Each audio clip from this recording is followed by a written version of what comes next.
Boa noite. Estamos começando mais um Roda Viva pela TV Cultura de São Paulo. Hoje vamos falar de teatro, televisão, cultura em geral e, quem sabe, até de política. No centro da roda está o ator, diretor e escritor, autor de teatro, Juca de Oliveira. Lembramos que o Roda Viva também é transmitido ao vivo pela TV Minas Cultural e Educativa, TVE do Ceará, TV Cultura do Pará, TVE da Bahia, TVE de Porto Alegre e TVE do Mato Grosso do Sul. Juca de Oliveira tem 56 anos, fez sucesso na televisão com vários personagens e no teatro, especificamente com 3 peças que escreveu. Baixa Sociedade, em 78, que teve cerca de 400 mil espectadores, Motel Paradiso, em 82, com 700 mil, e Menomale, que ficou 4 anos em cartaz e teve cerca de 2 milhões de espectadores. Agora, a Juca de Oliveira está estreando uma nova peça, As Atrizes, que ele considera uma homenagem às mães da dramaturgia brasileira. Para entrevistar Juca de Oliveira esta noite no Roda Viva, nós convidamos Alex Solnick, jornalista da revista Interview, Irene Ravache, atriz, diretora e produtora de teatro, Rinaldo Gama, subeditor de artes e espetáculos da revista Veja, Luiz Fernando Imediato, jornalista, Jaime Martins, jornalista da TV Cultura, João Vadicuri, coordenador de Nacional e Política da sucursal de São Paulo no jornal O Globo, Anete Schwartzman, repórter da Folha Ilustrada, Folha de São Paulo, e Aymar Labac, jornalista, crítico de teatro da TV Bandeirantes, produtor e apresentador do programa Tara Teatro da Rádio 89 FM. Você que está em casa e quiser fazer perguntas por telefone, pode chamar 252-6525. 252-6525. A Shizuka, a Cristina e a Viviane estarão anotando suas perguntas. Boa noite, Juca. Boa noite. Você estreia uma nova peça agora, depois do sucesso, o grande sucesso de Menomale. Você talvez seja uma das poucas pessoas que consegue fazer muito sucesso em teatro estando longe da televisão. Aí caberia, de repente, aquela velha pergunta, qual é o segredo do seu sucesso? Eu tenho a impressão que o segredo do sucesso é exatamente a inexistência de segredo, né? Eu tenho a impressão que você nunca faz sucesso quando você parte na busca do sucesso. Sempre que você projeta um resultado, você não chega lá. Eu acho que você faz sucesso quando você mergulha apaixonadamente no processo. Aí, então, naturalmente, você acaba enveredando por caminhos que você não percorreu antes, encontrando sendas um pouco desconhecidas, e aí você pode chegar a um resultado bom. Mas quando você projeta, fala assim, agora eu vou ganhar dinheiro, você fracassa. Agora eu vou ganhar o prêmio, você não recebe o prêmio. Né? Mas você seguramente não escreve ou não monta peças pensando em ter prejuízo. Não, mas você não pode nunca projetar o resultado. O que comanda tudo isso são as deusas, os deuses do teatro é que comandam esse espetáculo de magia. E as deusas são rancorosíssimas para com os gananciosos. Então, se você projetar o resultado, entrou bem. Entrou bem. E por que essa peça, As Atrizes, é uma homenagem às mães da dramaturgia brasileira? O que você quer dizer com isso? Não, eu até estou estranhando A ideia não é essa. Uma entrevista que você deu na revista Isto É. As mães, talvez eu tenha, não sei. A ideia é a seguinte, quando essa peça nasceu até de uma sugestão da Irene Ravache, que está aqui conosco, né? Quando nós fazíamos De Braços Abertos, ela sugeriu que fizesse uma peça sobre as atrizes.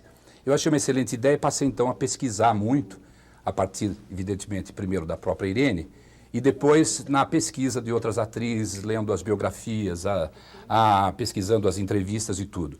E o que eu constatei aqui no Brasil, e me deixou muito feliz e um pouco perplexo, é que o que é surpreendente nas atrizes é exatamente o repertório das atrizes. O repertório das atrizes, aquelas que fizeram o teatro brasileiro, é infinitamente mais significativo que o repertório dos homens. Né? Aquilo que compõe, o painel que compõe o repertório das atrizes são os gregos, né? Sófocles, Eurípides, aí você passa por Shakespeare, passa por todos os grandes, Chekhov, Shaw, e assim vem até passar, chegando em Brecht e Lorca.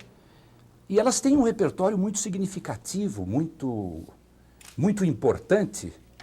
E não só o repertório, mas a reflexão das atrizes, na pesquisa das entrevistas, daquilo que eu colhi nos jornais e nas autobiografias e biografias, é muito consistente a reflexão das atrizes sobre problemas de cultura, problemas estéticos, problemas da arte.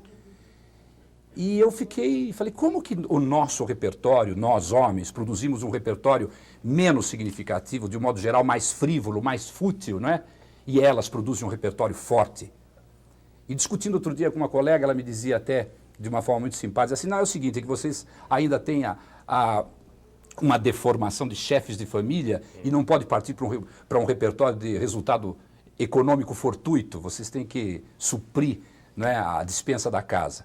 Mas você chegou a uma conclusão? E nós, atrizes, ficamos mais livres. Eu não acho absolutamente isso. A minha conclusão é a seguinte, o teatro sempre antecipa-se um pouco à sociedade. E o que acontece é que, o que caracteriza este momento que nós vivemos, é que depois de 3.000 anos, nós estamos vivendo o fim, os estertores do patriarcalismo. E as mulheres estão chegando para dar uma ordem na casa, né? Agora, Juca, eu queria Então saber é o seguinte, isso. Quer dizer, no teatro está acontecendo aquilo que está acontecendo na sociedade. Alex Sonic, por favor. Como é que você se relaciona com as atrizes? Eu digo do ponto de vista pessoal. Você já se apaixonou por alguma atriz que você contracenou? Você fez uma peça com a Irene, por exemplo, né? Nessa peça você fazia o papel do amante dela, não era isso? De alguma forma, essa analogia entre os papéis na vida real e o papel no teatro leva a algum tipo realmente de paixão? Você sentiu paixão, mesmo que fosse platônica, por uma atriz que você estava contracenando com ela? Eu tenho a impressão que não, eu tenho a impressão que o que leva, quer dizer, quando você faz profissionalmente, não existe o envolvimento, não é verdade? Você está fazendo um trabalho a partir de quê? A partir da personagem que você busca dentro de você mesmo e você procura recalcar aquilo que está mais à flor da pele e aflorar aquilo que está recalcado para que você construa uma personagem parecida com essa criatura que você vai vestir, que você vai emprestar um pouco de você mesmo. Mas é evidente que é sempre você mesmo, você nunca consegue se descartar de você mesmo representando. Então, a paixão, o amor circunstancial do fato de duas pessoas estarem juntas, eu acho isso, pelo menos no meu caso específico, não tem se dado assim, não é? Eu não tenho me apaixonado pelas atrizes com quem eu trabalho. Eu me apaixono, sim, por elas, no sentido de... E sou grande apaixonado por Irene Ravache, evidentemente. Claro. Você tentou corrigir, mas ela não gostou. Mas... Hein? Não. Mas eu acho que não há... Atriz em relação a você? Você já sentiu alguma eu acho que... da atriz em relação a você? Não, De alguma atriz? Sabe o que acontece? De um modo geral, o que pode eventualmente acontecer, isso acontece, eu acho que não com relação aos atores, às atrizes, isso pode acontecer com um relacionamento profissional de qualquer profissão. O que pode acontecer é que um ator ou uma atriz que tenha um determinado tipo de dificuldade profissional pode exercitar o seu fascínio pessoal para que seja aceita profissionalmente ou aceito profissionalmente. Isso eventualmente pode acontecer e a pessoa pode eventualmente acreditar-se apaixonada pelo parceiro. Mas isso são casos muito...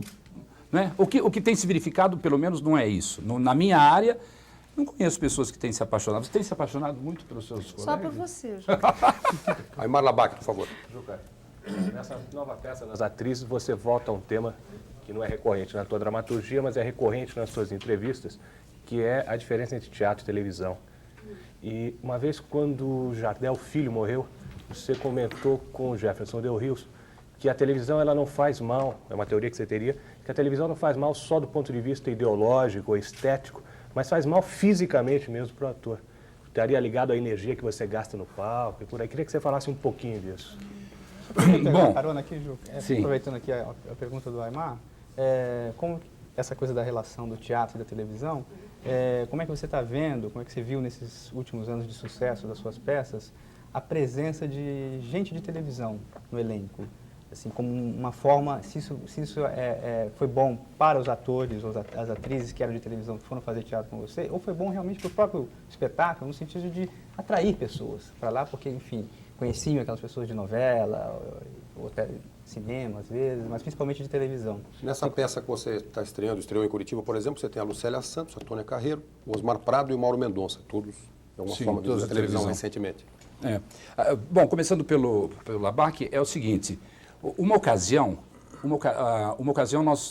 nós lutamos muito para que nós tivéssemos uma regulamentação do trabalho profissional, né? Que tivesse condições de trabalho e, sobretudo, que diz respeito ao horário, ao horário das gravações, a jornada de trabalho. E nós verificamos no passado, numa ocasião, que os processos mecânicos e eletrônicos de fixação da imagem, eles se aceleram vertiginosamente à medida que a tecnologia avança. Mas os processos de fixação da palavra, de memorização, eles são ainda os antigos, utilizados pelos gregos, né? Nós não encontramos outra forma de memorizar. E como nós gravávamos cada vez mais cenas, e portanto teríamos que, em casa, memorizar mais e mais palavras, a ponto de, às vezes, memorizarmos 150 páginas numa semana, aqueles que falavam muito. Eu lembro que a gente fiz uma novela, por exemplo, com Regina, e que nós nos encontrávamos no começo da gravação, e nós aferíamos o que nós íamos falar, não pelo volume de páginas, pelo peso. Ela tinha uma prancheta e eu falei, dá licença um pouquinho. E você fala mais do que eu. Hoje está pesando mais ou menos umas 800 gramas de palavras.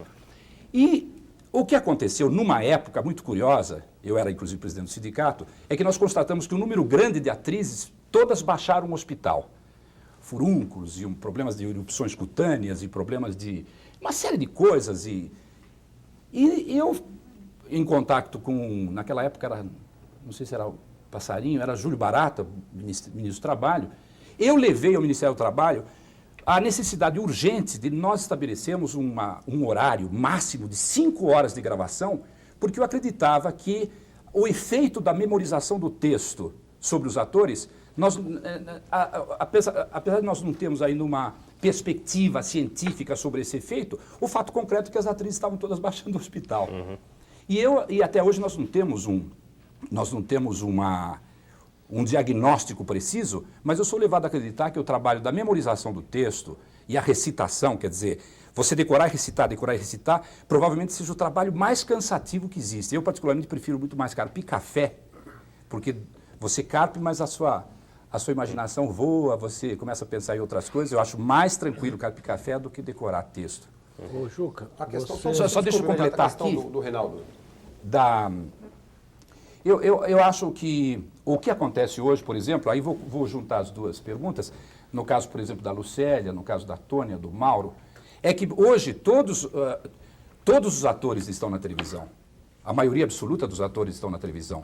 Depois de 64, com o efeito devastador da censura sobre o teatro, a maioria dos autores que não tinham condições de trabalho, o caso de Dias Gomes, o caso de Guarneri, de Plínio Marcos, de Paulo Pontes, Gianinha, todos eles, Jorge Andrade, todos eles encontraram uma forma de existência profissional na televisão. E na esteira dos autores foram todos os atores, eles foram indo. Os últimos baluartes, inclusive, foram até recentemente Paulo e Fernanda Montenegro, os últimos que relutavam e acabaram também indo à televisão. Ocorre que, cessadas as razões pelas quais eles tinham ido à televisão, os autores não voltaram e alguns atores também não voltaram ao teatro. E hoje todos os atores participam da televisão. Os melhores atores brasileiros estão fazendo televisão. Então hoje é muito difícil você fazer um elenco sem a participação dos atores de televisão. Agora, completando a outra pergunta, é o seguinte, nós constatamos ao longo desses anos todos fazendo teatro, não só em São Paulo, mas pelo Brasil, que não é absolutamente o sucesso ou a popularidade de um ator que garante o sucesso de uma peça de teatro. Quando nós começamos a fazer isso alguns anos atrás, sim, por volta de 66, 67, quando a estupefação dos espectadores era mais ou menos parecida com a estupefação dos espectadores portugueses hoje, com o aparecimento da telenovela lá, eles tinham, sim, um grande fascínio pelos seus ídolos. E eles iam vê-los sobre o palco, às vezes até mesmo assinando autógrafos. E na esteira dessas apresentações iam também as peças de teatro. Mas, logo depois disso, hoje o público brasileiro, ele desenvolveu uma espécie de astúcia com relação a isto. Hoje você nunca faz uma peça que o público, no primeiro dia, em Curitiba, ou em Porto Alegre, ou Salvador, ele lote o seu espetáculo, ainda que todos os atores sejam líderes de audiência na novela das 8. Eles vão primeiro conferir. Se for bom, vão, e se for ruim, não vão, independente de quem esteja. Você assiste teatro? Imediato, por favor. Juca, você, nas várias entrevistas que você dá, você sempre faz essas críticas duras à televisão. Você foi ator de telenovela, Nino Italianinho, novela de sucesso na TV Tupi, decorou lá essas toneladas de palavras. Agora, essa sua crítica à televisão, ela parece mais o trauma de um ator que foi obrigado a decorar textos e textos na televisão. Essa crítica é a televisão em geral ou só a telenovela e ao trabalho do ator na telenovela? Ou você acha realmente que a TV é uma máquina de fazer doido, que não... Aliás, hoje você está numa TV aqui, dando uma entrevista na televisão. Não, eu não... Desculpe, por favor. O Roberto Silva Melo, de Embu, aqui em São Paulo, ele pergunta mais ou menos do que perguntou imediato, por que você não faz novelas mais? Por falta de convites ou por recusa de convites? Ou por causa dessa sua crítica em relação à televisão? Sim, olha, eu até não faço crítica assim, eu não tenho grandes juízos de valor em relação à televisão. Eu acho que a televisão é assim, né? A televisão, numa economia de mercado, tudo que você faz nela é subproduto do intervalo comercial. Isso não é mal nem bom, é assim. Não é? Ou é a telenovela, ou é... Um Roda Viva está sendo exibido na televisão. Sim, aí... Você não vê uma coisa de positivo acho na ótimo, televisão? acho ótimo. Eu gostaria porque aqui ninguém decora nada. Eu acho que tudo... Eu gostaria que tudo fosse... É claro que seria ótimo que tudo fosse TV educativa, né? Mas infelizmente não é assim. Existe a economia de mercado. Eu não acho ruim, acho bom fazer televisão. Eu acho que a televisão, no meu caso específico, respondendo ao espectador que perguntou por que eu não tenho feito, uma é do compromisso que eu assumi com o teatro. Né? A gente fazia teatro, acabamos voltando para o teatro, de repente eu comecei a escrever e hoje já não tenho muito tempo mesmo para voltar à televisão. Mas não tenho nenhum problema em relação à televisão, acho que deve ser feito televisão. O que acontece é que hoje o trabalho na televisão, segundo o depoimento da maioria dos colegas, é muito pouco prazeroso, não é? Não há tempo para você refletir ou mesmo para você pesquisar um pouco o trabalho. Eu acho que hoje a coisa está mesmo pasteurizada, é um negócio de decorar e recitar, decorar e recitar. E além de pouco prazeroso, é mal remunerado, porque uma coisa que o telespectador não sabe é que a maior parte dos atores e atrizes em televisão ganha muito pouco.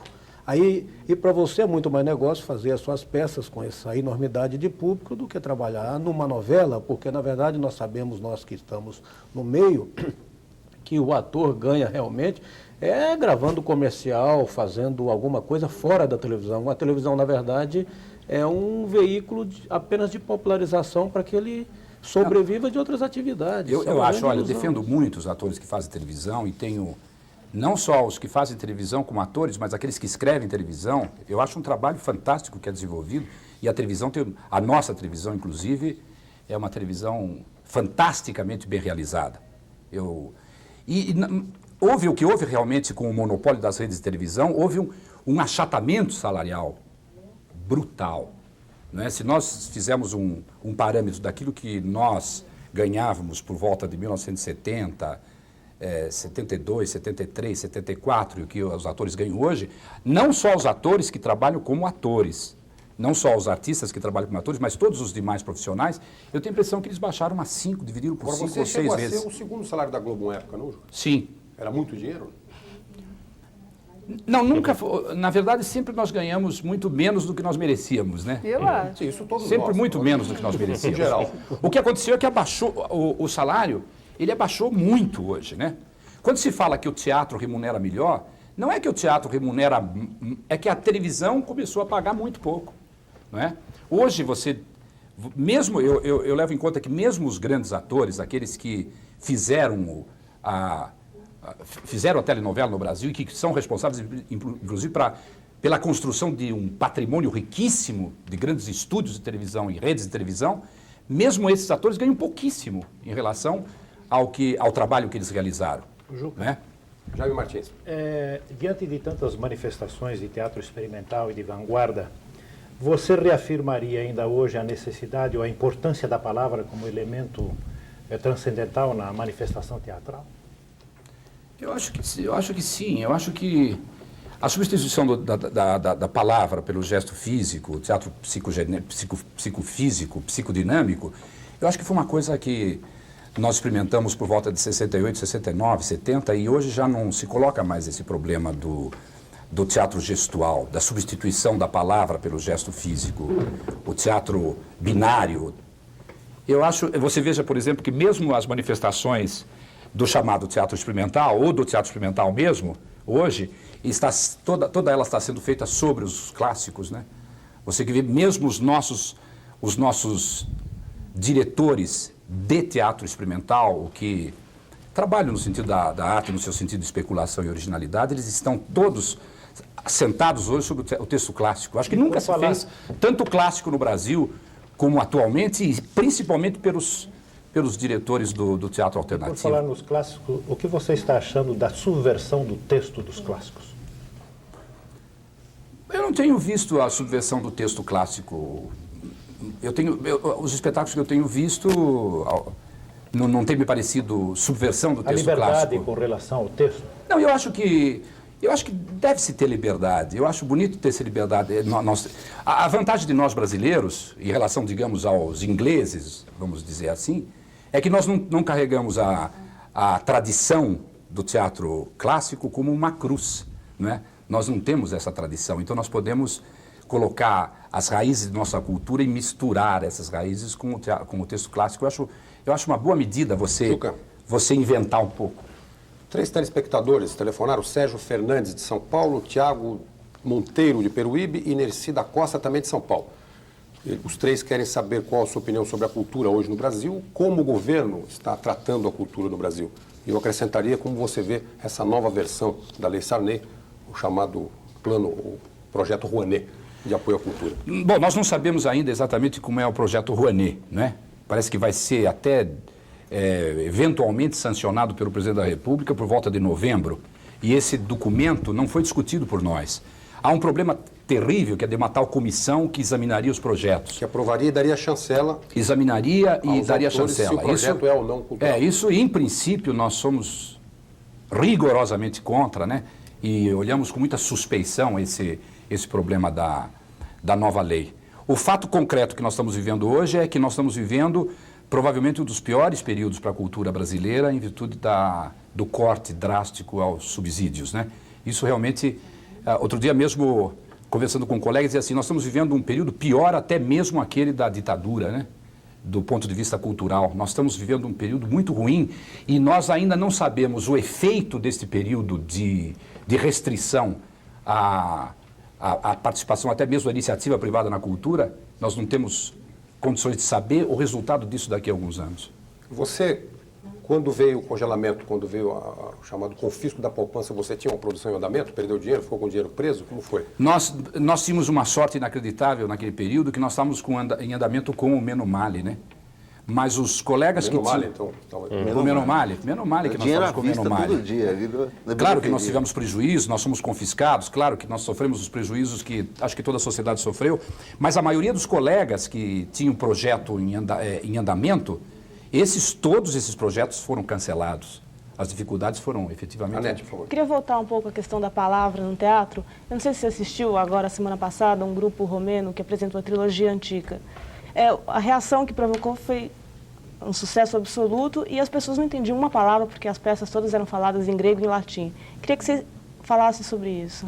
Juca, Sim. Completando isso, explica um pouco por que às vezes você até entende o idioma um pouco mais do que o grego e o latim, sei lá. Você vai para a França, vai para a Inglaterra, vai para a Alemanha, uma outra palavra sempre se pega. E às vezes as montagens não tocam como essa montagem do Cherban, tocou tão profundamente as pessoas. Quer dizer, explica a diferença só da palavra solta, como ela acaba sendo até vulgarizada pela televisão, onde cada frase o ator necessita da muleta e diz sabia no final, porque ele não sabe falar uma frase, e da palavra falada com um conteúdo. Esse espetáculo de Cherban é uma coisa... Bom, primeiro que eles estavam elaborando sobre temas mitológicos, né, que fazem parte da nossa cultura ancestral. Esses mitos povoam, né, a nossa imaginação, fazem parte do geneticamente programado em nós. Aquilo bate de uma forma contundente.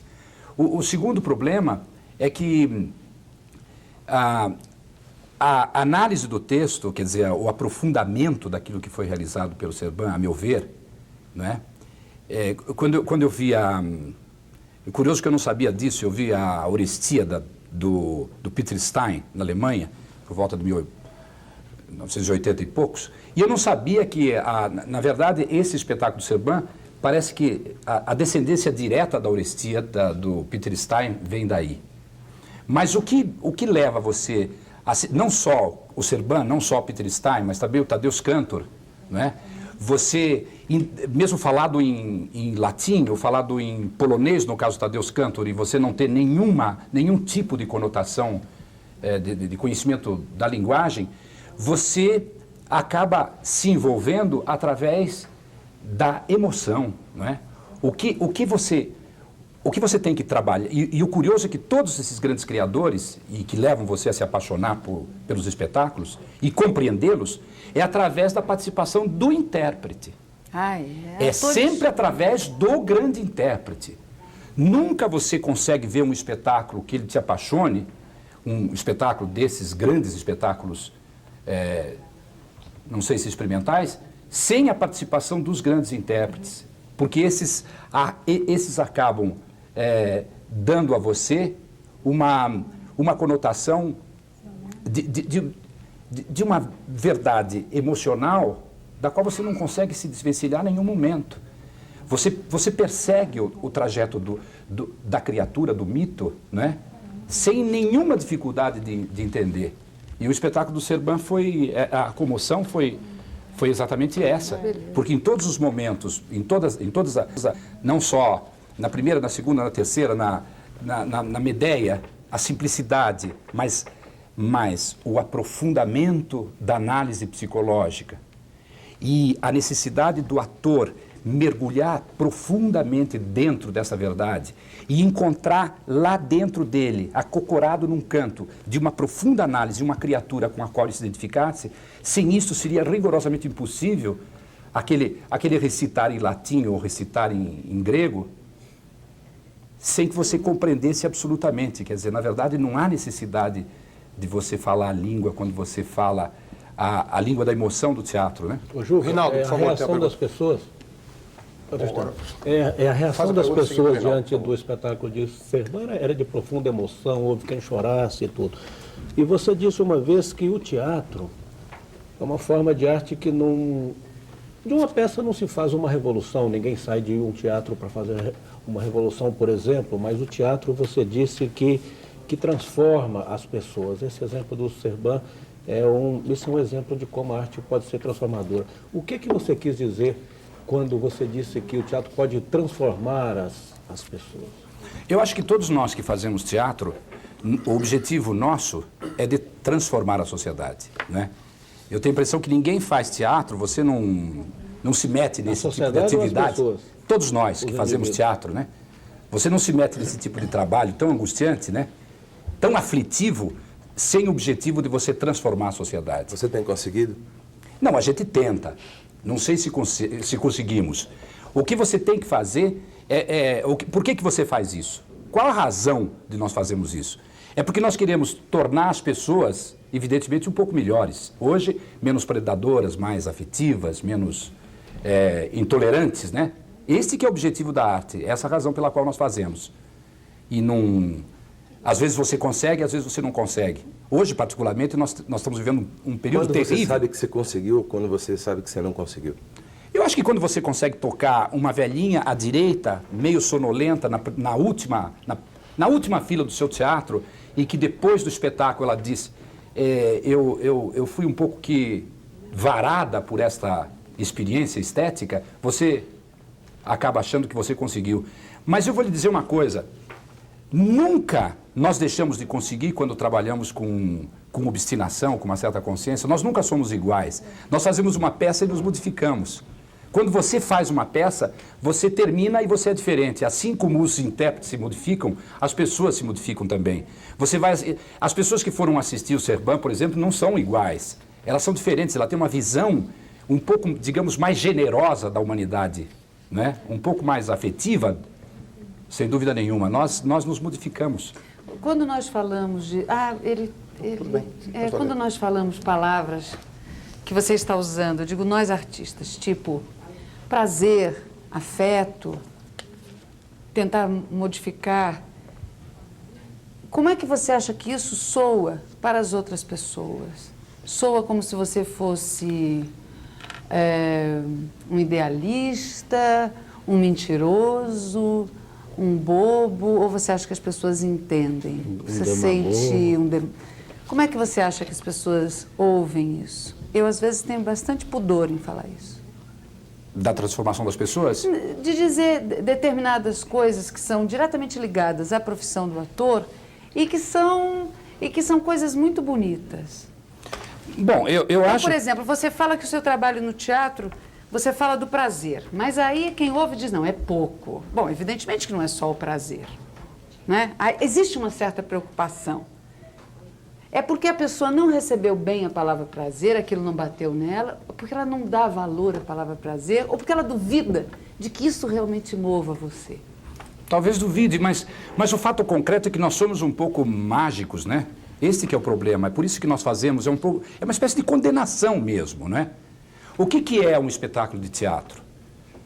Não é um ato de magia? É de uma grande exposição. Você e de uma conhece exposição algo mais exposto? Na verdade, não é curioso isso. Quer dizer, por que as pessoas vão ao teatro hoje, sobretudo hoje que nós vivemos na crise? Só os políticos se elas vão ao teatro, os atores. Elas vão ao teatro. Exposição.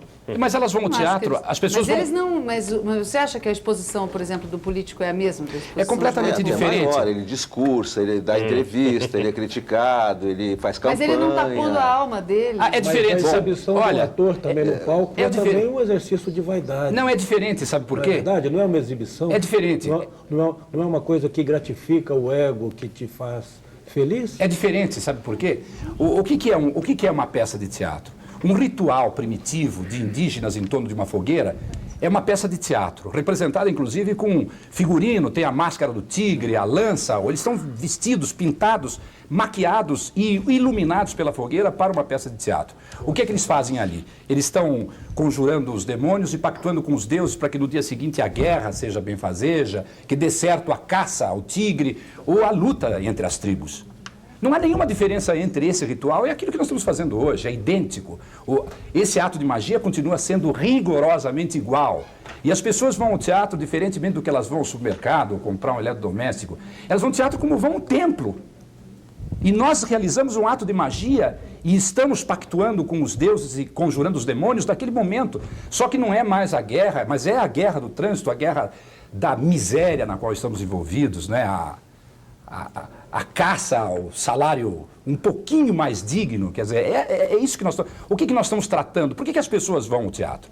Por que nós temos 300 canais de televisão a cabo nos Estados Unidos com uma programação fantástica? As pessoas vão ao teatro. Por que as pessoas vão ao teatro hoje assistir espetáculos de teatro? Numa crise tremenda, não ficam nas suas casas vendo filmes maravilhosos. Porque elas têm elas carecem de uma satisfação espiritual, não resta dúvida nenhuma. Agora, você diz que as pessoas saem varadas pelo espírito do gênio, diferenciadas, afetivas, um pouco mais generosas. Você falou que as pessoas vão ao teatro. O César Belandiz, aqui de São Paulo, no Paraíso, ele telefonou e levantou aquela velha questão. O que pode ser feito para o teatro ficar menos elitista e mais perto do povo? Porque ele ainda é uma coisa elitista. O teatro, tudo é elitista, né? Numa sociedade como a nossa, tudo. O jornal é elitista, as pessoas não têm acesso à revista, à poesia, à universidade, tudo é elitista e, consequentemente, o teatro também é elitista. Isso a gente procura. Há temporadas populares, baixamos os preços, há tentativas de teatro alternativo a preços baratos, há algumas manifestações muito curiosas, por exemplo, no Rio de Janeiro, através da Fundação Banco do Brasil, que tem feito espetáculos fantásticos a preços... Enfim, o que o artista gostaria de fazer? Ele gostaria de se comunicar com um número maior de pessoas a preço evidentemente barato. Quando nós fazíamos o Centro Popular de Cultura por volta de 1962, 63, a gente fazia em sindicatos e circos e tudo, e era uma coisa fantástica. Mas eu acho que não é tanto o preço, porque se você for ver o preço do ingresso, é equivalente ao preço do futebol. No entanto, o sujeito vai ao futebol na quarta-feira, no sábado e no domingo e não vai ao teatro. Uma numerária de futebol custa 4 mil, uma arquibancada que é mais barato custa 2 mil. Você vai pagar quanto numa peça? 3 mil, 4 mil? Quer dizer, não é nem o preço que elitiza o teatro, né? É falta de hábito, são outros costumes, né? Que se vai ao samba, ao carnaval e ao futebol, e não se vai ao teatro, tanto como deveria. Alex, é tudo proporcional, né? Não se lê tanto como mas deveria é proporcional. Eu acho que existe. O teatro está na exata medida que está a universidade, que está o livro, né? Que está a revista. Eu acho que a proporção é a mesma. E é uma proporção, sob certo aspecto, não é ruim se você levar em conta que nós estamos vivendo em termos de mega tendências, né? O apogeu das artes. Eu acho que nós estamos vivendo uma coisa interessante. Tem outro nesse aspecto sentido. também a ser considerado, que é o seguinte, o teatro, ele é um campo de reflexão. E num país que, de alguns anos para cá, o pensar, o refletir, isso foi quase que considerado, quase não foi considerado subversivo, isso não foi incutido no banco escolar, é muito difícil que você crie o hábito também. Já o samba, o show, não, você fica meio entorpecido, né? Deixa eu só pegar uma carona nisso aqui que tem a ver. Querendo fazer uma pergunta já pela quarta tentativa, ele não conseguiu. Se não for dar desculpa, a palavra a ele, por favor. Queria voltar a essa questão da dramaturgia. Você falou aqui que o país inteiro tem clássicos sendo montados, né? A gente percebe também uma tendência muito grande a comédias, né, de autores brasileiros. Quer dizer, começa com você e grandes sucessos de bilheteria hoje são comédias escritas por autores brasileiros. E eu lembro que uma vez você disse que só escrevia comédia o sujeito que não tinha mais esperança. Então eu queria perguntar o seguinte, unindo essas duas coisas, quer dizer, essa procura, essa ansiedade pelos clássicos, né? E essa tendência de sucessos de bilheterias de autores brasileiros, curiosamente, serem de comediantes, como é que você vê a falta, então, uma espécie de divórcio, de carência mesmo do autor trágico brasileiro? Houve um período que as comédias eram o forte do autor brasileiro, né? Depois dessa fase que você participou, anos 50, engajamento, etc., foi se deslocando esse eixo do autor brasileiro tão integrado à comédia. Agora parece que, de um tempo para cá, parece que volta, né? Os autores brasileiros mais citados hoje são autores de comédia, né? Quer dizer, o escritor brasileiro não sabe mais fazer a tragédia, ou ele perdeu a esperança, como você tinha dito um dia, que o sujeito que faz comédia é porque não tem mais esperança em nada. De modo geral, os que acreditam, né? Os que têm a aventura humana em grande conta, escrevem tragédias, né? E quem faz comédia, né, de modo geral, é uma espécie de desesperançado, né? É curioso isso. Agora, não existe tragédia porque a tragédia... O que é uma tragédia? A tragédia é uma história contada a respeito de quem? A respeito de um semideus ou de um homem de grandes qualidades morais, de tão excessivas qualidades que às vezes a sua falha consiste até mesmo no excesso dessas qualidades morais. São reservas morais, éticas da sociedade que compõem o painel dos grandes trágicos, desde o Édipo, que, né, persegue a sua própria tragédia, né, até passando por todos os grandes, até pelo Hamlet, pelo Macbeth, por todos os trágicos. Ocorre que, o que é a comédia? A comédia é a história dos homens, não desses valores, mas dos homens defeituosos. Então, o que acontece é o seguinte, é que a realidade não mostra a você a possibilidade de você escrever sobre um homem de qualidade. Mas e o drama? O drama que, de alguma Exatamente, maneira... esta mescla, quando você fala da realidade, você pode pegar qualquer jornal, e se você chega no palco de um teatro e você lê o jornal, as pessoas começam a rir. É muito curioso, nós checávamos isso, por exemplo, no Menomale. O Menomale, o Luiz Gustavo, depois o Osmar Prado, que trabalhava conosco, fazia um papel magnífico, lia e qualquer manchete suscitava riso, né? Porque a realidade é engraçada. Não é engraçada, ela é tristemente engraçada. Então, você começa a escrever e fica uma comédia. Agora, falando mais sério sobre esse tema, o que eu acho que nós temos que discutir é exatamente o que está acontecendo com o nosso teatro, com a nossa cultura. Nós não temos um projeto cultural, ninguém está discutindo esse projeto cultural. Aliás, De resto, não se está discutindo nem o projeto do próprio país. Não é? Se nós somos um país à deriva e sem projeto, não seria mais ou menos lógico você pensar que isso acabe desaguando também no caso do teatro? Nós também estamos um pouco à deriva, né? E é isso que nós estamos tentando rediscutir agora. Juca, antes de passar, desculpa, Aymar, só para pegar uma caroninha aqui, você falou no País à Deriva, quando os telespectadores fizeram a pergunta sobre a cultura em geral, você passou meio ao largo do governo. Então, o Sérgio Fernandes e a Carla Coimbra telefonaram e perguntaram especificamente a sua opinião sobre o atual governo brasileiro. Bom, eu acho que é cansativo você dar a sua opinião. Eu acho que nós estamos vivendo, talvez nós estamos vivendo a pior crise da nossa história. É uma crise política, institucional, econômica, desde as capitanias hereditárias, provavelmente esta é a pior de todas elas. Já é mais que um tango argentino, né? Não é verdade? Nós estamos vivendo um momento trágico. Eu acho que este problema, por exemplo, da corrupção, da ética que nós estamos vivendo e que é uma coisa que faz parte de todos os editoriais, de todos os jornais, de todas as revistas e também no corpo da matéria de todos os editoriais, no corpo da matéria de todos os jornais e revistas, isso é uma coisa triste, não é? Nós estamos também legando a filhos, etc., uma coisa bárbara. Eu acho que a nós que fazemos teatro, hoje, sobre o que escreve o autor hoje. Eu, por exemplo, estou começando agora, que terminei uma peça, eu estou alinhavando algumas ideias para começar a escrever. Você não consegue pensar em nada a não ser o problema da corrupção. Não é verdade? Não, tem também os pistoleiros, não é verdade? Tem os sequestros, tem outros problemas. Tudo que você fica absolutamente defasado e fora da realidade onde você está vivendo, você escrever alguma coisa que não diga respeito a esta tragédia que nós estamos vivendo. E se nesse momento, Juca, por parte do governo, alguém chega e diz assim, nós temos um projeto, ou um projeto cultural, ou um projeto ligado a qualquer tipo de amparo ou de amplificação para qualquer área, e nós precisamos da sua ajuda. Como é que fica, nesse momento, o artista emprestar a sua imagem para um projeto do governo? E eu dou uma contrapartida que a Irene perguntou. Quando eu perguntei para você sobre a Lei Rouanet, você disse que não conhece a lei. Não tem uma falha na contrapartida e você não tem, no mínimo, a obrigação de conhecer a lei, se interessar por ela e, no mínimo, promover um debate para criticá-la? Né?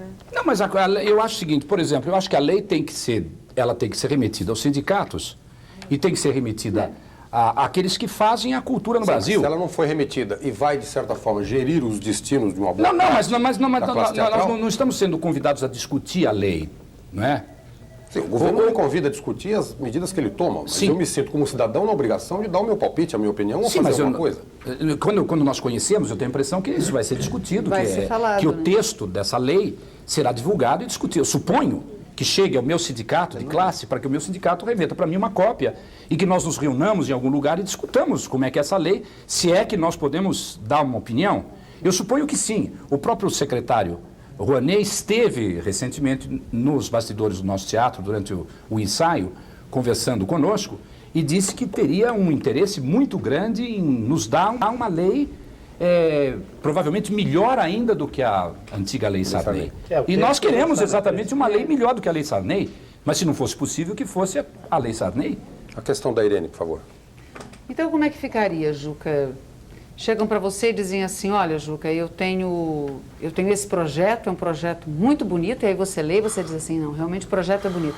E eu preciso da sua imagem para viabilizar, para colocar esse projeto no ar, para estimular as pessoas. Como é que fica, nesse momento, um artista diante de um governo como esse? Não, eu acho que o artista tem uma posição política, não é verdade?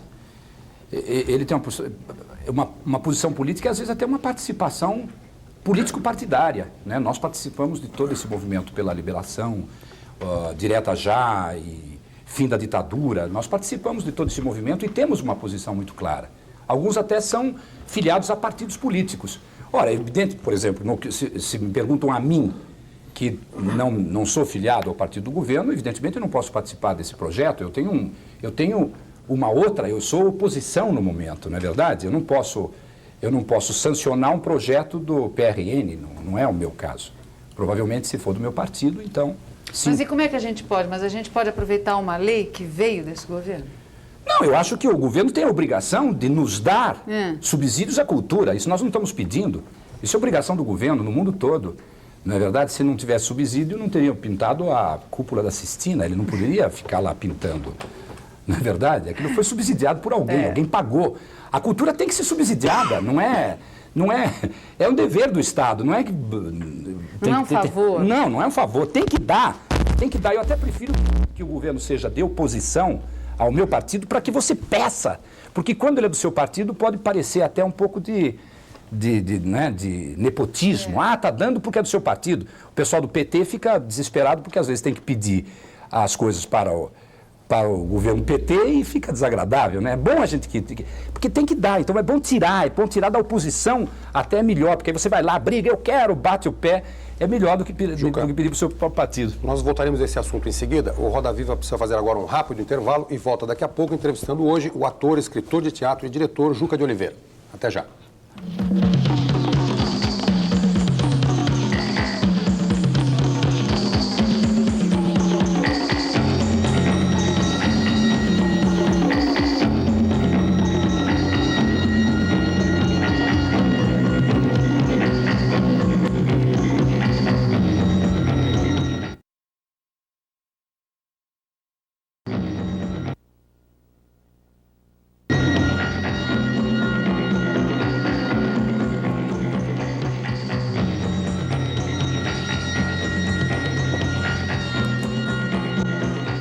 Voltamos com Roda Viva, que hoje está entrevistando o ator, escritor e diretor de teatro Juca de Oliveira. Lembramos ao telespectador que quiser fazer perguntas por telefone, pode chamar 252-6525. 252-6525.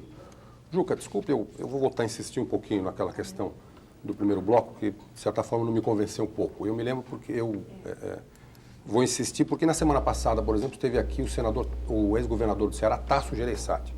E aí se discutia a questão do Brasil, ele fez mais ou menos, com outras palavras, um diagnóstico que você fez sobre a situação brasileira, e as pessoas lhe perguntavam, bom, mas e o papel do PSDB do seu partido? Por que o seu partido não apresenta um programa, não apresenta uma solução, etc.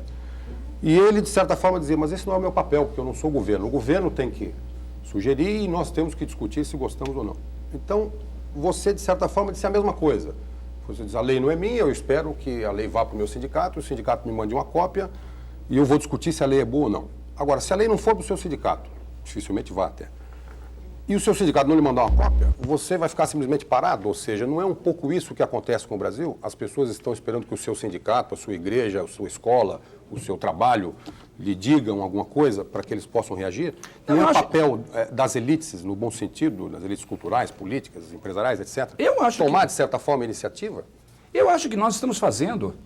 Absolutamente nós continuamos fazendo. Eu tenho a impressão que todos estão fazendo alguma coisa. E nós, de teatro, eu acho que nós estamos fazendo o limite do que nós podemos e vamos continuar fazendo, independentemente de lei.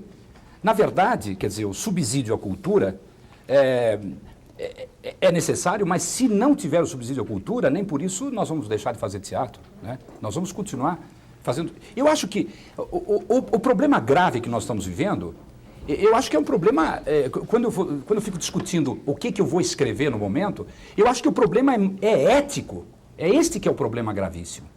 Eu acho que o problema da vergonha é uma coisa que é uma coisa que nos atinge. Quando você vai escrever, por exemplo, sobre o problema da corrupção, que é o tema inevitável para o escritor de agora, quer dizer, eu vou escrever sobre a corrupção, não resta dúvida nenhuma, qualquer peça. Todo tema que eu desenvolvo, que eu esquematizo, eu me encaminho para a corrupção. Ou é uma peça só sobre corrupção, sobre as várias formas de corrupção na sociedade, as empreiteiras, o problema dos editais, o problema na comunicação, através do jornal, a participação da imprensa. Como é que é? Você fica pesquisando e você coleciona calhamaços e calhamaços de revistas e jornais, milhares de páginas sobre corrupção e você fica até um pouco indeciso sobre que caminho pegar de tão grande que é a manifestação da corrupção no homem brasileiro, não é? Todos nós estamos um pouco envolvidos e coniventes com essa corrupção. Eu acho que deve-se falar sobre a corrupção, e vai se falar, mas o problema é que nós temos que procurar reverter esse quadro. É curioso, mas as pessoas... Você tem que falar sobre o problema ético. É uma palavra que foi considerada horrível de se falar. Juca, deixa eu voltar um pouco ao tema pessoal. Eu sei que a gente está falando de coisas muito importantes, mas você disse que os atores dificilmente se apaixonam pelas atrizes, né? Só que os espectadores se apaixonam, sim, né? Eu me apaixonei, por exemplo, por uma atriz que fiquei com muito ciúme de você porque você trabalhou ao lado dela, que é a Sandra Mara, que eu conheci numa peça infantil, daí eu ia todo fim de semana na peça infantil só para ver a Sandra Mara. E depois ela trabalhou com você em Menomale, né? E teve um grande papel em Menomale, etc., né?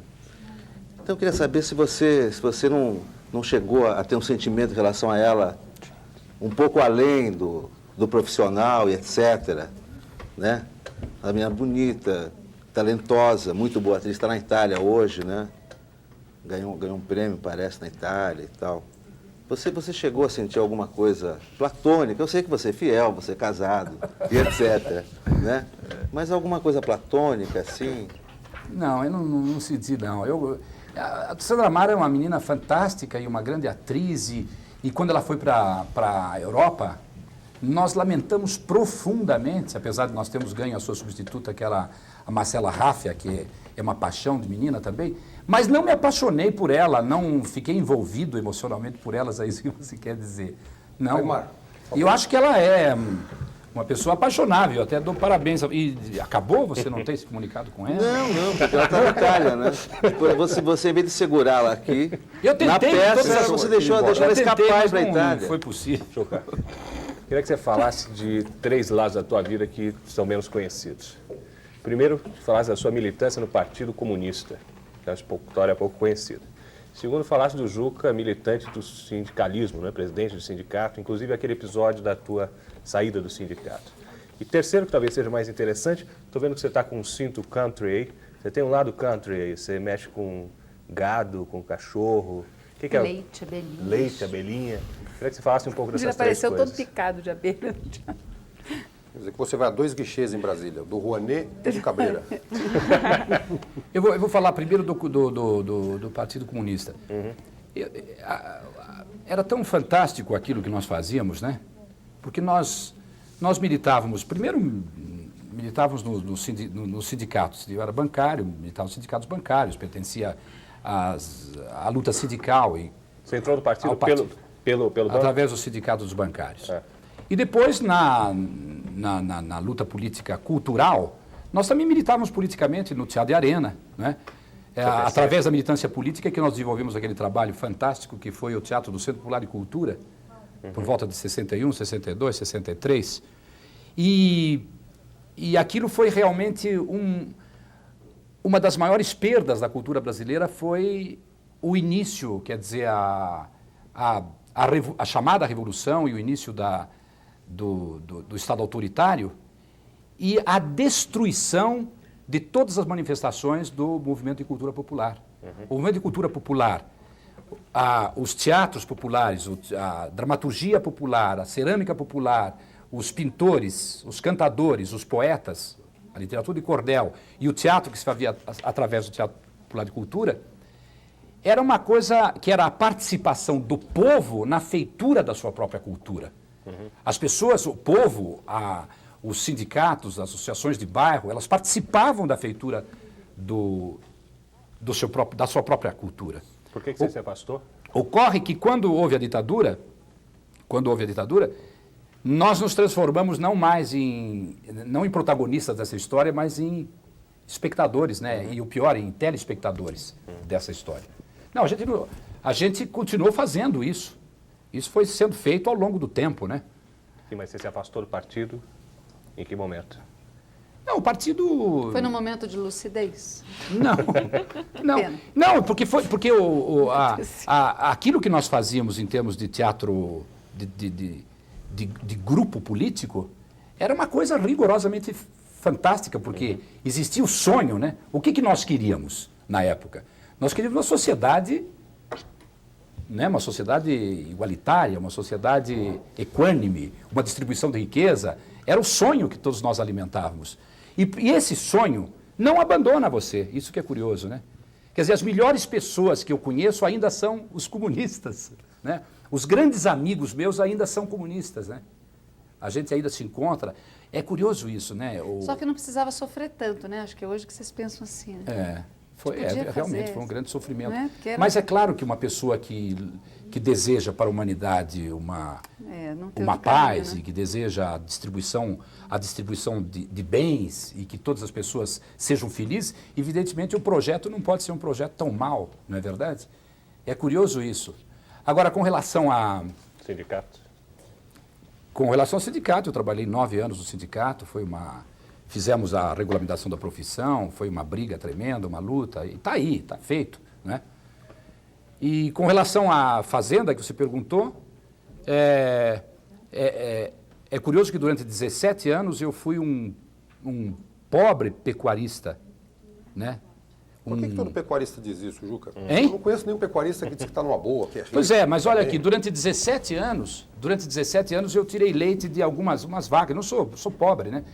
Apesar de ter investido tudo tudo na minha vida, eu investi no sonho de uma fazenda, durante 17 anos eu tive prejuízo, mas pude manter. Agora eu estou desativando. E aí ainda é a resposta ao plano Collor, né? Agora não deu.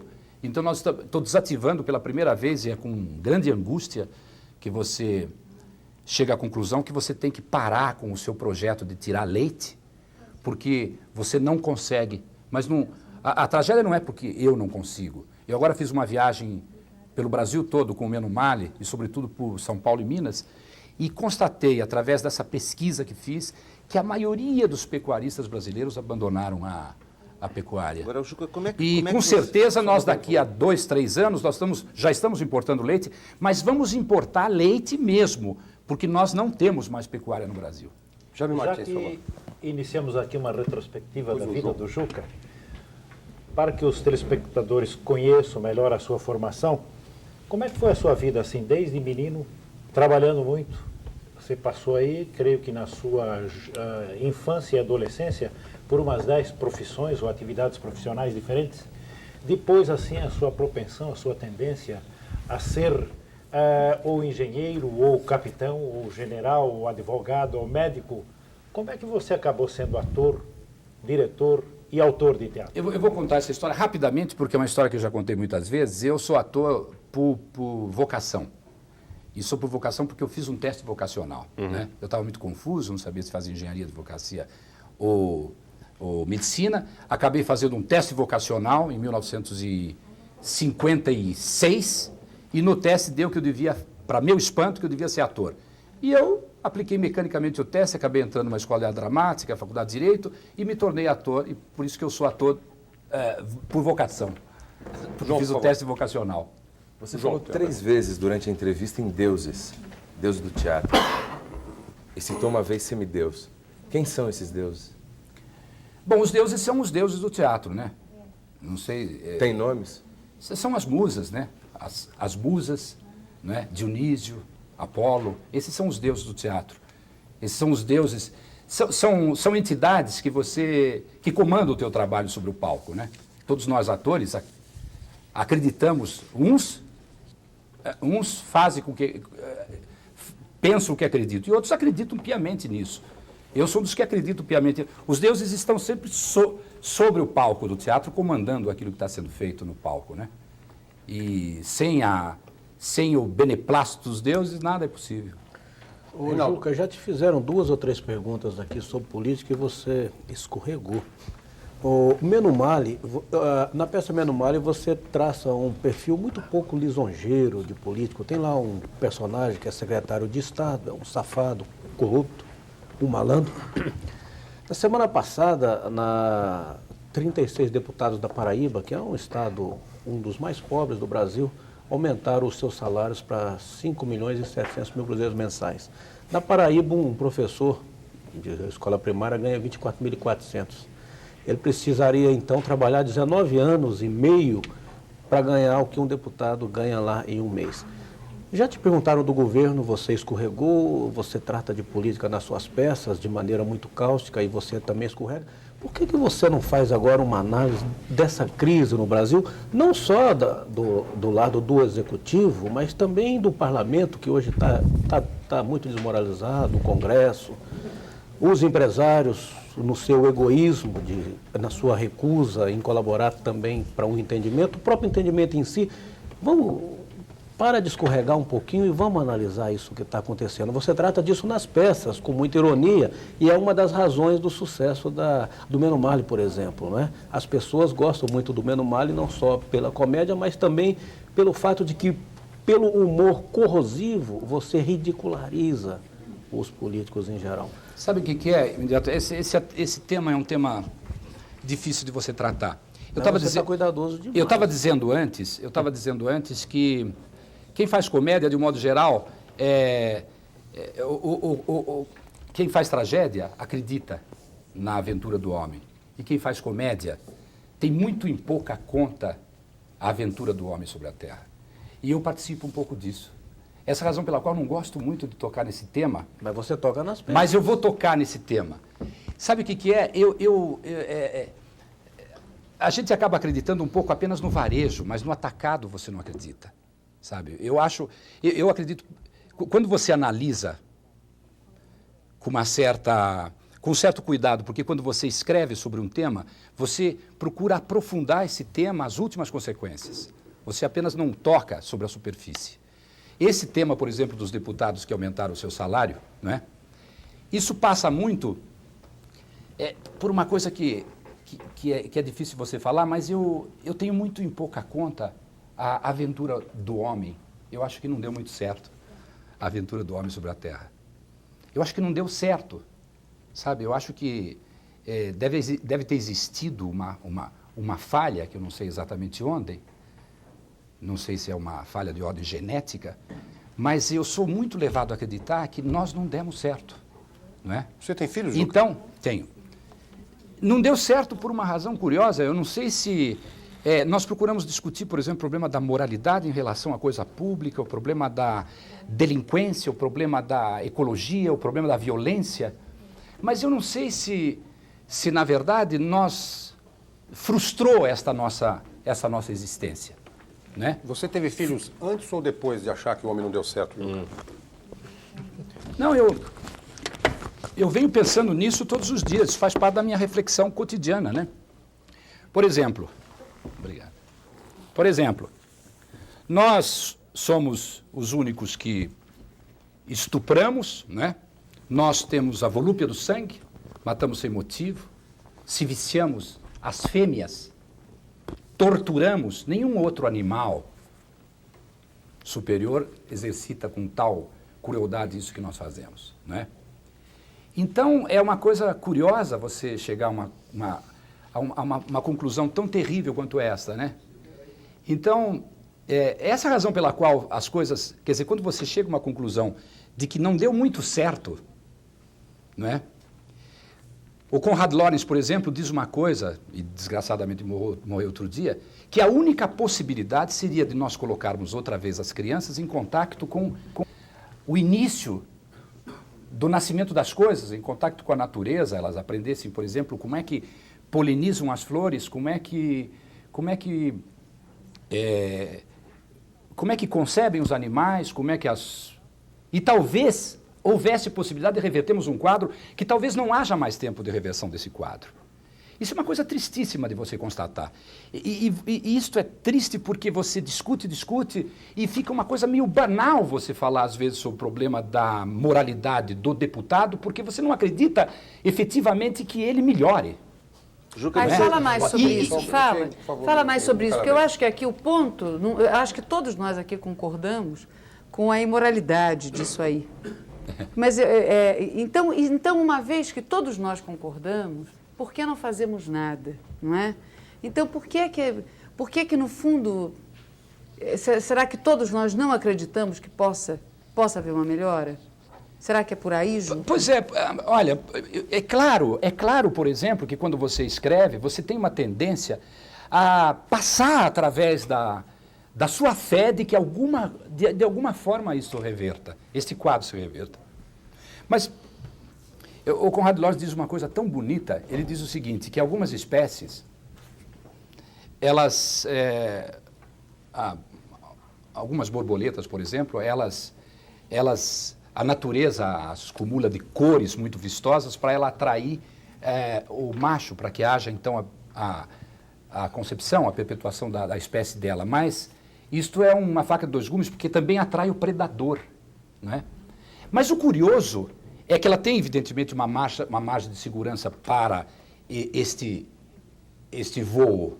Mas algumas espécies, mesmo sabendo que estão transgredindo esta margem de segurança, elas continuam neste voo, né? Elas ficam como que embevecidas por este devaneio, como se fosse uma volúpia de liberdade, e partem para serem devoradas pelo predador. Mas olha que fantástico isso.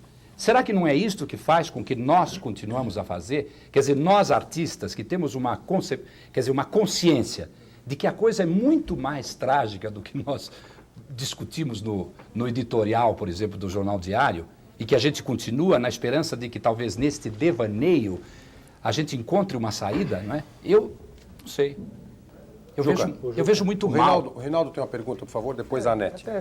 Tem um pouco a ver com isso que a gente estava falando, é sobre o partido que você vota, que você acredita que em nenhum momento aqui foi falado, né? Quer dizer, as pessoas devem estar se perguntando, bem, ele foi do PC, citou aqui o PT agora há pouco, eu queria que você falasse um pouco do partido em que você vota, como você está vendo a atuação dele dentro desse quadro caótico que a gente desenhou aqui, de corrupção. Não, eu votei até as últimas eleições, eu votei no PMDB.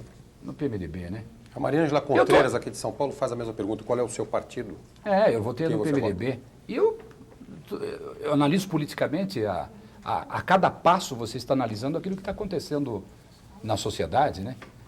A participação política, a corrupção, tudo isso é uma coisa que nos afeta. Quer dizer, nós subimos no palanque para lutar pelas diretas já. E nós vamos brigar. Eu não tenho um compromisso eterno com nenhum partido. Você acha que a corrupção afeta o PMDB também? Hein? A corrupção afeta o PMDB, do PMDB, ou seja, a por exemplo, tem PMDBistas? sido alvo de... Eu acho que a corrupção atinge todas as pessoas, né? Eu acho que a corrupção acaba... Quer dizer, nós estamos todos envolvidos pela corrupção, né? Todos nós estamos... Não, mas espera aí, tem gente que realmente, quer dizer, paga propina, recebe comissão, não é o nosso caso aqui, por exemplo. Sim. Então, há envolvimentos e envolvimentos, né? Sim, Tem claro. gente do PMDB, inclusive tem o governador do Paraná que acusa o presidente do PMDB de corrupção mesmo, e são dois PMDBistas, né? Sim. Quer dizer, no caso do artista, né? Ele não tem... Evidentemente, nós vamos discutir a política partidária, se o presidente do PMDB ele é conivente com o secretário que... Quer dizer, isso não é uma coisa que nós, particularmente, não... É uma coisa... Né? Eu não sou político no sentido do militante político que vou ao palanque ou que me filia ao partido, né? Eu sou um artista que participo da política, mas não sou um militante político. Né? Anete, por favor. Nesse sentido... Eu vou mudar um pouco de assunto. Não, queria só esclarecer para que não fique vago. Não, ok. Quer dizer, você acha que o PMDB também, quer dizer, você acha ou você... Eu acho que é suscetível dele... Suscetível, você está vendo com alguma preocupação, pelo menos, que um partido que você votou, que acredita, não tem dado respostas Sim, claro, que você esperava? Com extrema preocupação, claro. Se nós estamos discutindo o problema da participação do PMDB na corrupção, eu vejo com apreensão isso, evidente. Mas você continua achando que é o partido que faz mais a linha do que você pensa para o Brasil? Não sei. Nesse momento, não sei o que eu diria. Não sei nesse momento. Você sabe? Não sei. Você sabe? Que bom. Anete, por favor. Eu queria... Você sabe? Sei. Vou mudar um pouco de assunto. Quando você escreveu a sua primeira peça, você disse que não queria trabalhar nela como ator, que você acha que o ator e o autor têm pontos de vista diferentes. Hoje em dia, além disso, você também dirige teatro. Queria que você falasse sobre isso. Essas coisas são compatíveis, não são? Como que você... Olha, você escrever é completamente diferente de você representar. O processo, inclusive, é diferente. O processo é inverso. Você representa através de um processo de análise e você escreve por um processo de síntese. Nunca esses caminhos se encontram. Só por acaso que aquele que representa escreve, né? Tanto é verdade que eu só descobri isso depois que acabei entrando por um tremendo cano fazendo a minha primeira peça, porque eu acreditava que eu sabia mais que os atores, porque eu tinha escrito a peça. Na verdade, não é verdade isso. Na verdade, você tem que procurar a pesquisa exatamente no nível dos atores. Tanto é que quando você improvisa, você não diz as palavras que você escreveu, e sim as palavras que você diria como intérprete. O processo é outro. Né? Então uma coisa não tem nada com a outra. É sempre pior, é penoso você trabalhar na sua própria peça. Mas depois disso, em Menos Mal, você atuou como ator também? Eu atuei como ator, mas aí eu já sabia disso e entrei pesquisando no nível dos próprios atores, né? Agora, você citou como diretor, eu não sou o diretor, eu dirigi agora as atrizes, né? Com a Tônia, a Lucélia, o Mauro Mendonça, o Osmar Prado e a Márcia Cabrita, porque eu fui convidado, o Luiz Arthur Nunes, que era o diretor, acabou não dirigindo e me chamaram para dirigir e eu fui dirigir. Mas eu não sou diretor, eu sou, primeiro, ator e, segundo, escritor de teatro. Você se acha um bom diretor? Responda o que você respondeu naquele intervalo. Não, eu me acho péssimo diretor. Juca, depois do fenomenal sucesso do Menos Mal, você ainda acha que há preconceito contra a comédia no Brasil? Onde? Como? Não, eu acho que há preconceito contra a comédia no Brasil, sim. E contra o teatro? Existe contra a comédia, existe contra a comédia. Eu acho que isso é um problema cultural. Eu acho que nós somos... Mas esse preconceito é de quem? Eu acho que quando você lê, né, os teóricos, quando você lê aqueles que discutem sobre o teatro, existe sempre uma visão assim, não, porque o pessoal está fazendo comédia, porque a comédia... E, na verdade, o teatro é representado, o teatro é representado por duas máscaras, né, uma rindo e outra chorando. O que compõe o drama é a participação da comédia à tragédia. Né? É evidente que Aristófanes não é inferior, pelo menos do meu ponto de vista e do ponto de vista de Aristóteles, não é inferior a Ésquilo. Né? Eu não acho que as comédias de Shakespeare sejam piores do que as tragédias de Shakespeare. E nem que Molière seja inferior a Racine. Só no Brasil que acontece isso. Mas o problema não é nem esse. O problema grave com relação à comédia é que nós não estamos discutindo o problema da dramaturgia brasileira nesse sentido. Existe apenas um preconceito, mas nunca se discute seriamente esse tema da comédia, esse tema, né? Eu, por exemplo, fico me perguntando assim, quem sou eu? Né? Você fez uma preleção, disse que eu fiz algumas peças e não sei o que, pessoas riram. Eu não sou considerado, inclusive, pelo menos pela crítica especializada, sequer um autor. Eu não sou considerado um autor. Eu sou considerado um... Não sei, eu fico perplexo, porque eu fico sempre me perguntando. Eu não sou considerado ninguém pela crítica especializada em termos de... Eu escrevi algumas peças que fizeram relativo sucesso. Isso não me incomoda, né? Em absoluto, porque eu já não leio crítica há muito tempo. A crítica, como dizia Cacilda Beck, ela atinge um pouco os jovens, né? No começo da sua carreira, depois ela não atinge mais. Eu fico um pouco... Você não lê nem de curiosidade? Hein? Essa coisa de falar que não lê... Você sabe que não? Né? Você sabe que não? Por exemplo, agora, as atrizes fez um espetáculo, fizemos uma estreia, e teve um jornalista, um crítico do Jornal do Brasil, desceu o cacete impiedosamente. Então essa você leu, né? Não li. Aí que está, não li. Quem me telefonou foi uma menina até, a Márcia Cabrita, né, que telefonou para minha casa dizendo que... o que me magoou é o seguinte, ele sequer citou, né, a Márcia Cabrita, que por acaso, como as demais atrizes, mas sendo uma atriz menos conhecida, faz um excepcional sucesso na peça, um escandaloso sucesso na peça. Não foi citada. Né? Isso sim, uma coisa que me incomoda, mas não a falar mal da... Mas o que é uma coisa preocupante é o seguinte, a situação, onde é que se situa o escritor, né? Como é que é esta cultura, como é que é essa dramaturgia que está sendo feita, como é que é você, como que você se afere, né? Isso que é uma coisa que me preocupa. Agora, Juca, o Sérgio Jockman, que é um autor de teatro, ele dizia assim, que a crítica é o nosso piolho. Você acha que chega a ser o nosso piolho? Quer dizer, então ele dizia assim, o dia que passar uma máquina zero, acabaram os críticos, porque eles têm que viver grudado na gente. Como é que Ou seja, é a crítica isso? é um parasita da arte? Não, Não, eu tem que acho... viver grudado, quer dizer, se eu não acho- tem o Não, ator, se não tem o cabelo, não tem o pior. Caramba, né? Não, você acha olho do só meu por tamanho, dizer então. isso. Eu acho o exercício da crítica, eu acho excepcional, tenho maior respeito pela crítica. Mas não lê. E o estilo Maior da respeito pela Juca, crítica, por exemplo, hein? porque da mesma forma, não está escrito no jornal, não foi publicado? Sim. E porque tem uns que, não é que eles escreveram mal de você, eles escrevem mal. Mal, é ruim o que escreve. Né? Como é que... Você não acha que às vezes a gente também fica numa impotência, o artista fica numa impotência, porque você também não tem aquele lugar para dizer assim, escuta meu amigo, passa a escrever pelo menos de uma forma que dê um certo gosto de alguém ler, você escreve mal. Como é que fica essa impotência do artista, essa exposição? Ou o próprio fato de Não, você estar exposto, sabe- você já tem que... Eu tenho uma visão da seguinte forma, eu sou extremamente aberto, pode falar o que quiser. Eu li muita crítica, depois deixei de ler porque eu acho que existe no Brasil E é meio previsível, um né? A gente problema já muito sabe mais ou curioso. menos Sabe o que qual é o eles vão problema? escrever. Eu acho que a crítica não é profissional, não é? A crítica não é profissional. Toda ela? Não há exceção? Não, exceções. Sempre, tudo que eu disser, evidentemente, tem exceções, claro. Graças a Deus, né? A crítica não é profissional. Graças a Deus. Ela se comporta muito como fã. Ela é uma espécie de fã do artista. Então ela fica zangada com o artista, briga com o artista, diz que esperava que ele fizesse uma outra coisa e não aquilo.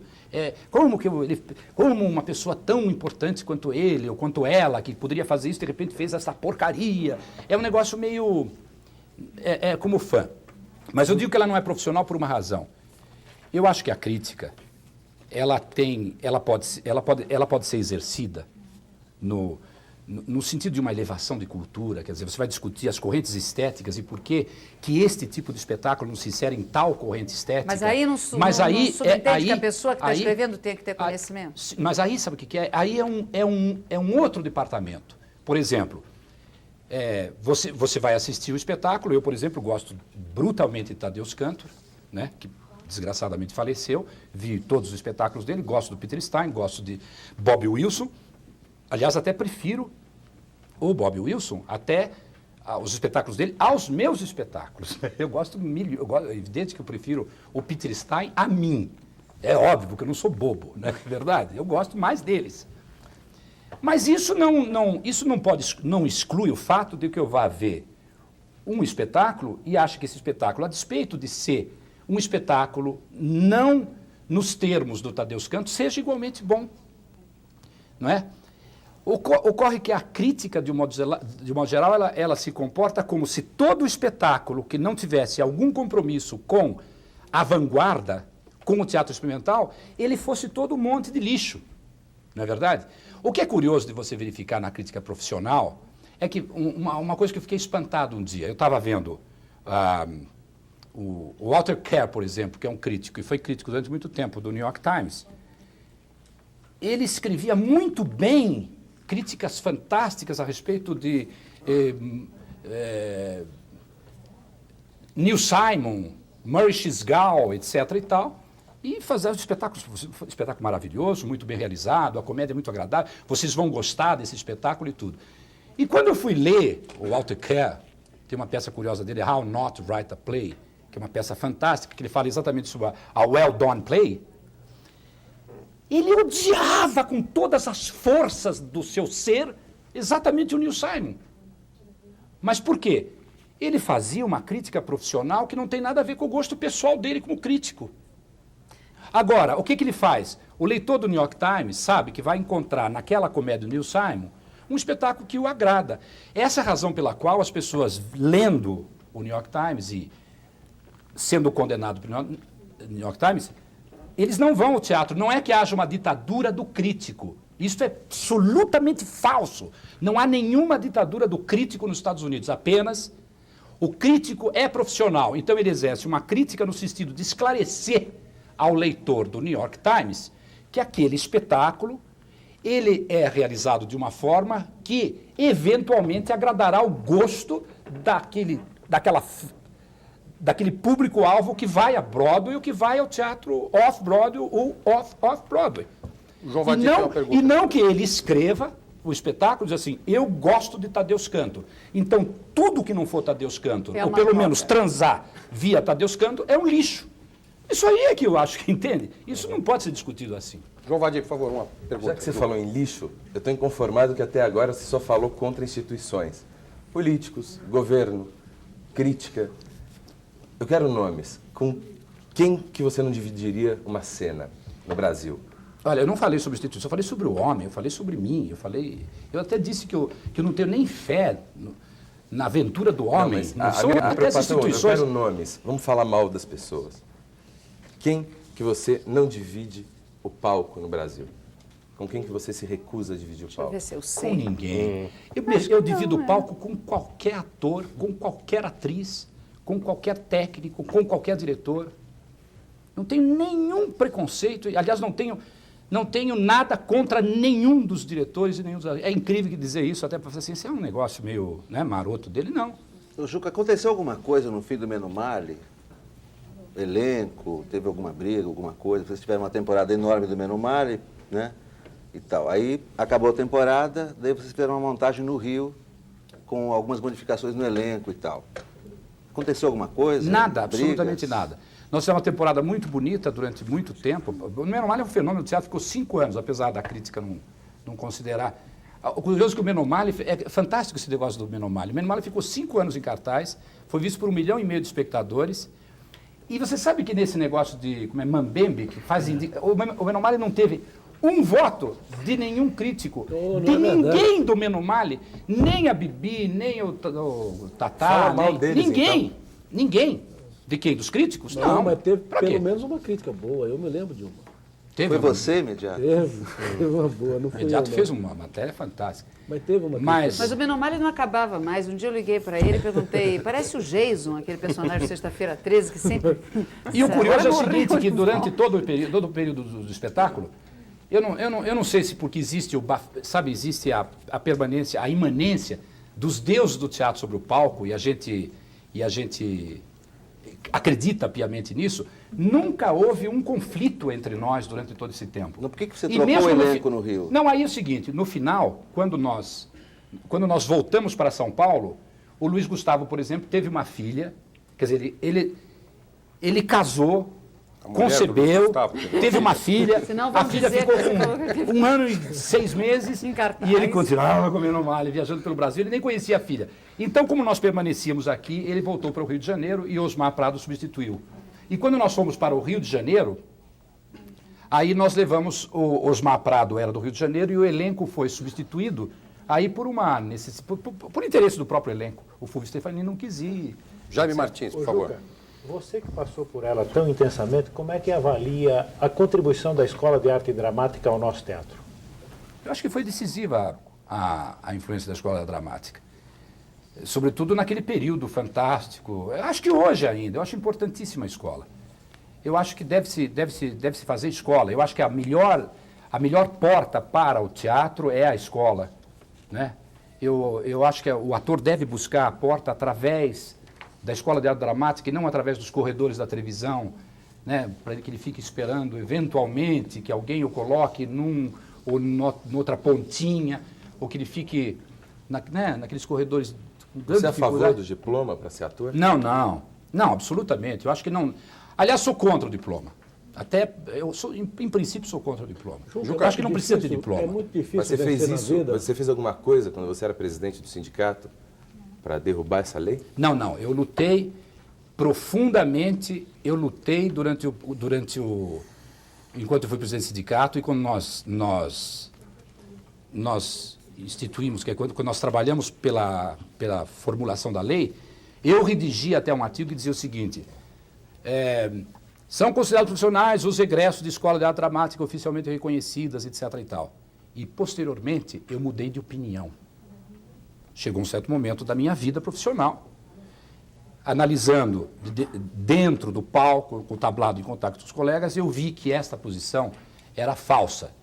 E mudei a minha posição. Hoje, Mas a escola dá um... Sim, claro. Norteia bem. Sim, eu acho Dá uma ótimo que você faça escola, mas não O cara acho... fala uma frase com um sujeito velho predicado, pelo menos. Não mas confunde Shakespeare com Sweepstakes. Mas não por acho exemplo. que deva, Então, que é um as negócio pessoas que devam acontece. fazer escola. Juca, uma coisa. Eu não acho que deve se estudar e só as pessoas formadas da escola dramática devem representar. E isso eu sou absolutamente contra. Juca, com escola ou sem escola, é muito difícil vencer na vida como ator?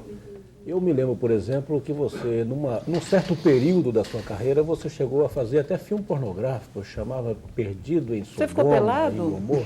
Ficava nu. Você ficou pelado? Ele tem vergonha de ficar pelado. Eu convidei para fazer de braço aberto, tem que ficar Quer dizer, pelado? que tipo de concessão alguém tem que fazer nessa carreira? Eu, quando eu fiz para Otelo- chegar até onde você chegou? Tem que ficar pelado no Quando eu cinema? fiz Otelo, o secretário de Cultura prometeu 2 milhões de cruzeiros, 2 mil cruzeiros naquela época, que era até o nome, ele quer um nome, eu lembrei de um nome. Quem pediu o nome? Aqui, tô aqui. Cunha Bueno.